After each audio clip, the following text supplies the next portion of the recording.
Fanny et je vous retrouve pour la suite de mon processus de réalisation de mon nouveau cover des Redbone Come and Get Your Love, bien sûr en référence à la saga des Gardiens de la Galaxie. Aujourd'hui, on va voir la partie vocale et quelques parties théoriques qui sont utiles avant de commencer à travailler une nouvelle chanson. Auparavant, n'oubliez pas de vous abonner pour ne pas louper mes prochaines astuces et tous les tutos qui vont suivre, car les prochaines étapes seront sur la partie guitare et d'autres sur la basse, sur la batterie, l'étape du montage et jusqu'à sa publication finale. Et avec plein de surprises. Une fois que la chanson est choisie, je l'écoute en entier. Il me reste plus qu'à trouver la tonalité, les accords et la structure. C'est simple, je l'écoute et je vois ce que ça donne.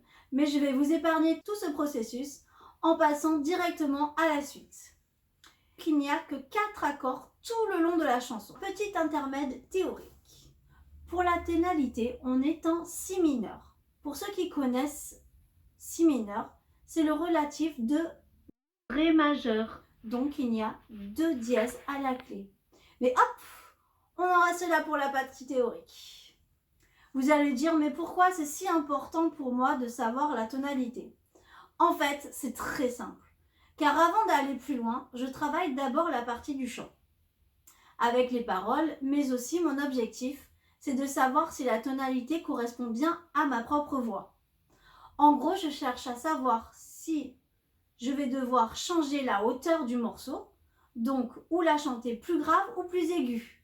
Là, j'ai de la chance, car la tonalité d'origine, elle est bonne pour moi, donc je peux garder la même hauteur. Pour la structure, il n'y a pas de problème, c'est assez habituel. Il y a une intro, des couplets, un refrain, mais il y a également un pont, un interlude et à la toute fin, un outro ad-lib. Ça veut dire, vous faites comme vous voulez, vous l'arrêtez quand vous voulez.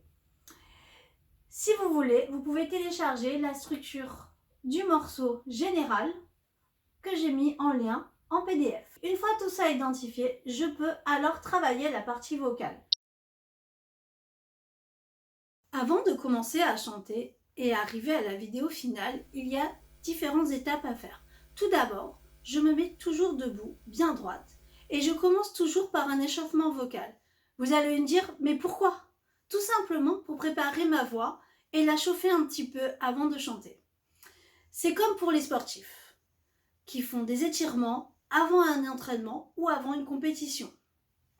C'est grâce à la technique vocale que vous allez évoluer et augmenter vos capacités. C'est pour cela que je fais au moins 20 minutes d'échauffement quotidien.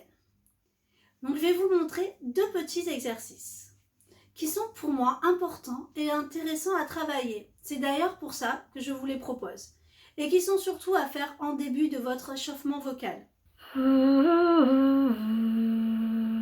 Donc là, c'est vraiment pour détendre. On peut bien évidemment le faire.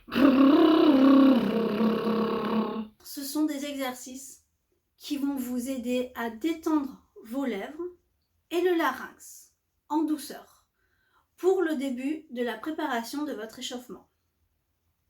Une fois que vous connaissez bien le schéma vocal de ces 2 exercices, il vous reste plus qu'à les faire de plus en plus aigus ou de plus en plus graves afin de travailler toute votre étendue vocale.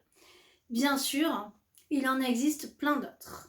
Ce que je voulais vous dire, c'est que le travail vocal est très personnel, car il est interne et contrairement à un instrument qui est dirigé vers l'extérieur, comme le piano, la guitare ou même un instrument avant où là, bien évidemment, le travail de la respiration est en rigueur, il ne faut vraiment pas oublier que la voix, c'est un instrument délicat à travailler, car il ne faut pas oublier que les cordes vocales sont un muscle et donc fragile.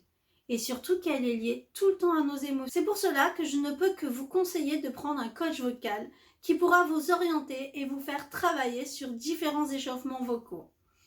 Mais également vous aider à travailler sur vos chansons, la posture, la respiration, le début de l'air, le soutien, la détente du diaphragme, qui est très importante, mais aussi le placement vocal, la justesse, la tessiture, le timbre, le phrasé, mais également la prononciation et surtout le tempo et le travail rythmique qui est également important.